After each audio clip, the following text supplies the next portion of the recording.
very good evening to one and all. Through Sadhana Varsity, I welcome all of you to this lecture series, Edu Talk. The Edu Talk is about the faculty members who are already practicing the online teaching learning. What are their opinions? What are the problems that they faced? How did they overcome them? And what is the new normal that they are experiencing?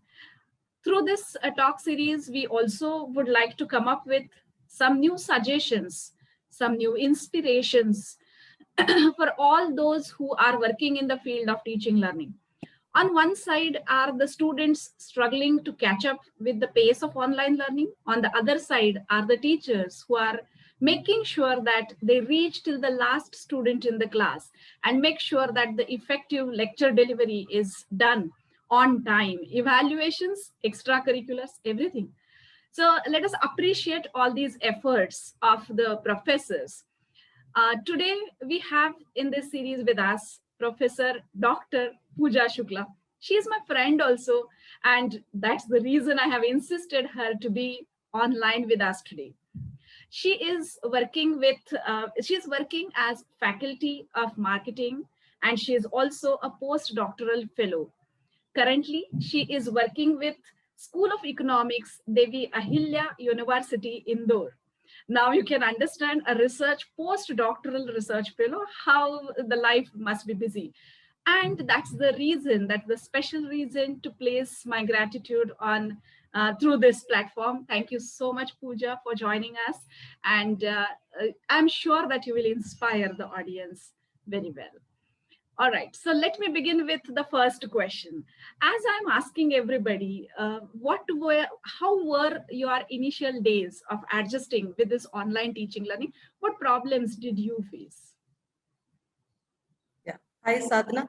Let me first thank you immensely from the bottom of my heart, and also Sadhana Varsity, which is a great initiative, a learning platform for people to join. And the remarkable USP about this platform is the line that says that you can choose what you want to learn. So that's the thing which appealed to me the most, because I was never given that kind of an opportunity in my school and college days. So my heartfelt thanks to you for this wonderful opportunity. Other than, the technical part that we talk about often, as when we try to deliver online, there's so many social aspects related to it, because when the pandemic hit us just 1 year back, we are today where we were 1 year back, struggling to find a better world, better earth, and a better way of interacting with people, because that came as a huge challenge. And all the service sector was badly impacted, as we all know, and especially the education. So there were lots of hues and cries all over, especially the parents, the institutes who were not used to this kind of a new setup, where you have to deliver online, and comes with a lot of advantages and disadvantages as well. Comes along a lot of responsibility also. Yeah. So the first thing that you asked me, that how I have handled this, is you need to be passionate as a teacher. If you are passionate about the work that you're doing, a little degree of discomfort would certainly reduce, in terms of let's say you enjoy teaching, so you can say that, well, the mode has changed and I have to really run really hard to stay on the same place. So that kind of feeling it was. And because I am a research fellow, there are lots of things that we struggle to tell to the world through data.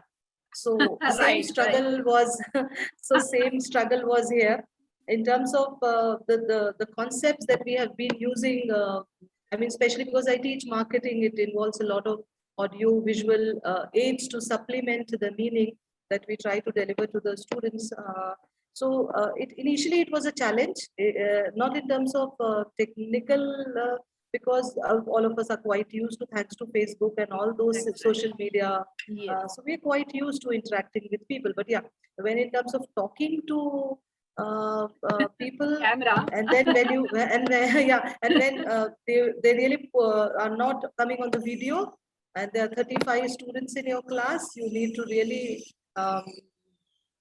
work mentally very hard to assess their presence in the class and gauge their attendance and their attention that they are paying to what you're teaching. So the first thing is you should be passionate about the work that you do. So I enjoy being a teacher. I try to, with this viewpoint, I try to then tackle the challenges associated with this. So yeah, please. So being coming from a tier 2 city as Indore, see, in rural areas, we found it very difficult. Education was the first one to come to the halt during last year when the pandemic hit us.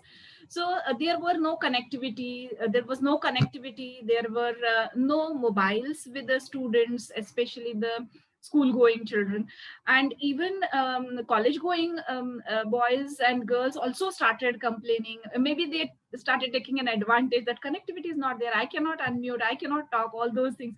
Did you also face some such difficulties initially? Yes, absolutely. Till today, we are facing the same. People don't want to come on video. They want to talk less, and interaction has really gone down. But then, you have to really craft your lecture, your session in a way that involves a lot of them speaking on issues. That makes me to ask the next question. So that good that you are admitting that still this problem persists. As you rightly said, Sadhna, Indore is an educational hub, as Pune is for Maharashtra, Indore is for Madhya Pradesh.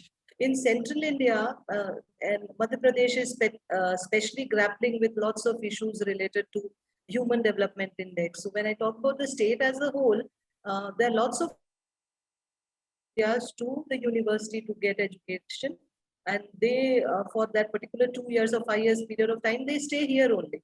So that's a physical connect that we have. But now this, because of this corona, a lot of excuses, some genuine, some made up, of course, were there from their side in terms of not being able to. So initially it didn't actually catch a speed, the speed that we required. But then slowly, because as a part of finishing that course, of course, to be eligible to appear in the exams, students slowly started realizing the importance. And somehow, it was also about how many devices you have in your home. Because then everybody was having, so that was another issue. That was the major thing, right? So next question comes like, how did you overcome then? Because as we were talking, even when we were not started with this meeting and we were just discussing casually that there are some new methods, new techniques that we all have adopted. This may it be extracurriculars and etc. So what are these new things? We would love to know from you. As a research postdoctoral fellow also in research, how are you coping up with this new normal? And in the teaching, learning or evaluation especially, what are the innovations that you personally and maybe as an organization, your group is doing? That's a very good question. I would like to answer the first part first, and that talks about how did we improve upon the delivery. Right. The time when I started with taking lectures online, I was also a part of the UGC STRIDE program, which is a research-based methodology workshop, which comes under UGC STRIDE. So I was a participant there. There were lots of international resource person who had come to teach us about the nitty-gritties of research. And so, it helped me a lot in understanding, I had to start with the basics in terms of, do I need to really prepare my lecture because unlike in classrooms where it was very spontaneous, you cannot be spontaneous here. Yes. You have to have some kind of course, with 10 plus years of experience in teaching, you also know, you feel like you know everything, but then this online, gives you that set of a challenge where you need to customize your delivery so that you talk about the things that are trending. You talk about the topics that you connect it to the real world and then put it up in front of them. So in terms of delivering, you can have lots of breakout rooms we made. So there were lots of breakout rooms. I created 3 students each. I gave them some assignments. they were discussing it. They came back to the main room. They joined the main call, and then this is how it goes, like, you know. And so Wow. they came back and they shared their this thing. But of course, I never compelled them to come on video. It was as per their comfortability, of course. But then slowly, you know, because a desire was created in them to present their things, and what initially came as a challenge to them became an opportunity to them in terms of let the entire class see how we have done in a breakout. And so slowly competitiveness was developing within the groups. And so by the end of the semester, we had 6 defined groups who were physically apart but mentally very connected. And they were, you know, discussing using various forums to discuss things that are going on in social media, trolling of politicians, let's say celebrities, because I teach advertising, I teach rural marketing, retail marketing. These are the kind of subjects which are actually in limelight. I mean, they are the evergreen subjects, not to, yeah, not to degrade other papers, but then they're very happening, you know. So I had that indigenous advantage of teaching such kind of papers. But then, and then so yeah. So, but then Pooja, I still feel that it was an advantage, but coming up with, or, you know, you brainstorming about how can we do things better and in online classrooms, really hats off to you that you could imagine and actually implement. And now you are saying that it is 6 groups at different places and they are able to complete the work, and so a lot of it was done. A lot of it was done by you also when we were together in some previous institute. You were doing a lot of such exercises. I mean, phenomenally, we have been doing this in the classrooms. But you know, there are 2 things that can help you out in this. The first is your love towards the subject that you teach, and the second is how creative you can be in terms of bringing everybody on the same level of attraction towards learning new things. So, I mean, it came with a cost. We had to work hard, but that's how we save our livelihoods and naukaris and jobs as well, you know. And the future of India, rather, professors like you and the others with whom I am interacting now, I feel that India's future is in safe hands, because you guys really are making all the efforts that nowhere are you giving any excuses that we could not do this just because we were missing the connect. Actually speaking, we all teachers are missing the connect with the students. We are not able to see them. But here I don't see anybody saying that there is any hurdle in making the lecture delivery or other activities reach till the last student. That's amazing. So I'm sure that others are taking an inspiration from this example that you are saying, that you brainstormed and implemented a new way of reaching till the students. But then another question that comes to my mind when we are discussing is, despite of we taking all the efforts and saying that we are adjusting with the new normal, our students are also catching up the pace. I believe that something somewhere needs to be improved. So would you like to share your views about what are the things maybe in the students, in the teachers, in the system, what can be improved? You know, yeah, definitely. There's always a room for improvement. You know, there is always. See, the first thing that I'd like to comment upon is from the organization. We do have to have that back end support. You know, because this is the new way of dealing with people. You know, we never dealt with machines. We were dealing with human beings as teachers, and now because of this, it has changed a lot. So how do you use that platform to enhance your delivery, to enhance your dissemination of knowledge? So that's what we are paid for, right? So in terms of institutional support, there has to be, but slowly, I'm sure every institute of higher education, as well as, you know, the more difficult it is for the people who are in elementary and secondary education. Sadhana, I mean, we are blessed to be in the higher education actually, because there are matured enough. Yes, absolutely. And then we are used to that kind of a setup, you know, whereas parents dealing with 4 or 5 years of kid who are just recently gone into this online. So I was given an option to select between books and online platform for my kid who's 4 years. I opted out for book, I felt like I'll be. So as a mother, I didn't go for that online thing. But as a professional, I mean, how do I? But of course, I tell students to read books and all those things. But then, institutions have to really have some kind of a policy. Uh, of course, evaluation and all, that's one thing. I mean, you can always have open book systems as we usually do here.